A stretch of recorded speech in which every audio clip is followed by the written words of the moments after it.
So we're here at the Willow Creek Leadership Summit, and I've got David Kinnaman, a friend to many of us, as well as a thought leader and author, speaking about issues of leadership in the church, and the leader and president of the Barna Group. So David, tell us a little bit about what you do with the Barna Group and why you came to the summit this year.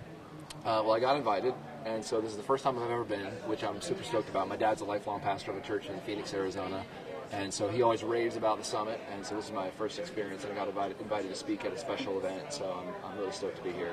That's awesome, man. Your hand, by the way, was right in front of my face when you were introducing me. So. Oh, like that? Yeah. Oh, I'm sorry.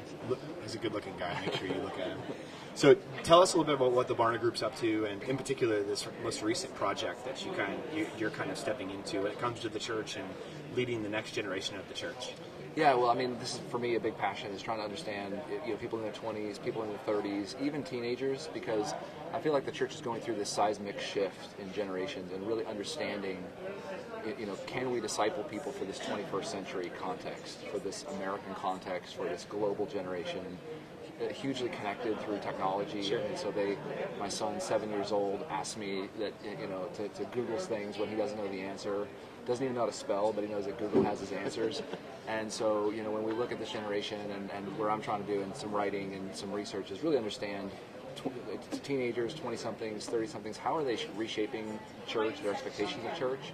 What is it that we as church leaders can do to disciple them more effectively in a very different kind of culture than even 50 years ago? In some of your research, when you think about a gathering like the summit, and there's just thousands, tens of thousands of leaders who'll be watching over the next couple of days the content that we experience. What's one of the learns that you've come out of? What's one of the that you've come out of this research with? What's one of the major obstacles that we face as leaders in the church that you feel like we need to be addressing at a place like the summit, and what you're maybe even hoping to learn from? Yeah, well, first of all, when you think about the role of leadership and how we could envision a different future for this generation, so we need better leaders for the next generation. We need to build different kinds of churches, different kinds of discipleship processes, different kinds of apprenticeship. How do we disciple them into becoming young scientists, young journalists, young lawyers? And for me, this is one of the things that really was heartbreaking about the research is that we're learning that a lot of young musicians, a lot of young scientists, a lot of young people that are called into business, they don't see that their faith and the Bible connect to what they're called to do. And so to me, it's not that we haven't tried to do those things, but they're living in such a discontinuously different kind of culture now that pulls them so much away from thinking about Christ and thinking about the church that we have to be more intentional. Our leadership has to be bigger and more intentional than the culture around us. We can absolutely disciple. It's been happening for 2,000 years. But we need to be smart enough to understand that the change in culture is making it more difficult to disciple these people for 21st century living. That's good.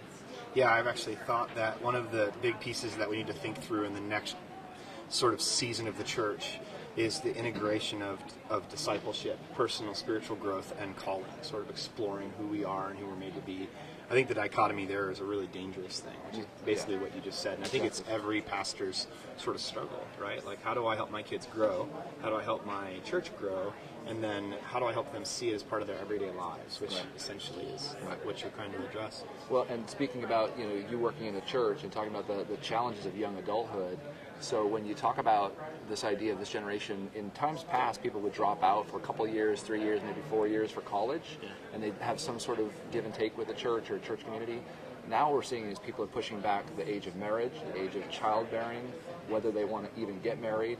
They rotate through a lot of different jobs, so there's not the same sort of what has been traditionally viewed as stability in these young lives.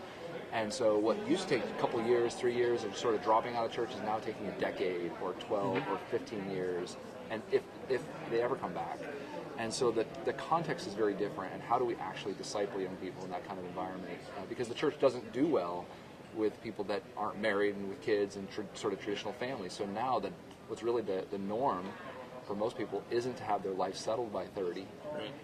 And so the church is really struggling with how do we onboard these young families, these young, mostly single, either unmarried or single parents, and the church doesn't know what to do with them. That's good. Yeah, well, I think maybe one last question, and let me set this up a little teeny bit. I think one of the issues then in all of that is how not only what does the church do with the person who gets married late in life, but the church also doesn't know what to do with the person who refuses to say, I'm going to wait to have significance in my calling until I quote unquote do ministry. Right. Like, this emerging generation simply doesn't see ministry as something that only happens in the church. They require it to happen in every part of their calling. When you think about leaders in the church, what's one thing that leaders could do to begin to address this issue, sort of maybe even begin to integrate discipleship with calling for the people that they're leading? Well, one of the things I just learned at lunch from Michael Hyatt was that he's mentoring 8 leaders, and he did a process where he actually had people apply to be mentored by him for a year, and out of 80 applicants, he selected 8. And it turned out like he's on a second year because he said 1 year wasn't enough. And I feel like that's one of the challenges that we have in the church is that so often we're trying to mentor people that are either on our staff or we have something in it for us.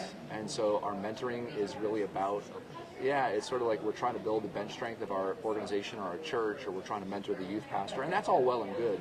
But one of the things I took away from this just an hour ago, having lunch with Michael Hyatt, was I want to mentor 8 guys. There's nothing in it for me. I just want to spend the time of trying to invest in some young guys, in their late teens and early 20s and early 30s, who are struggling with some of the same questions. But I've accomplished some things. I've written a couple books. President of Barna Group. I think I can sow into them and learn at the same time. So to me, that'd be the challenge: is how do we actually put this in place? Because you're exactly right. We're seeing a lot of young people, as I said at the very beginning, who are dropping out of the church because they don't think they can be an effective scientist, a lawyer, a financial advisor, whatever it is that they're called to do. And so how is that we can't just have a Christian business person's breakfast and think we're discipling and mentoring the next generation. We got to spend time with them. We got to live with them with the questions that they're living. So those are the kinds of things I'm taking away from an event like this. That's awesome. Thanks, David. Absolutely. Appreciate you. Yeah, you too, JR. Thanks, guys.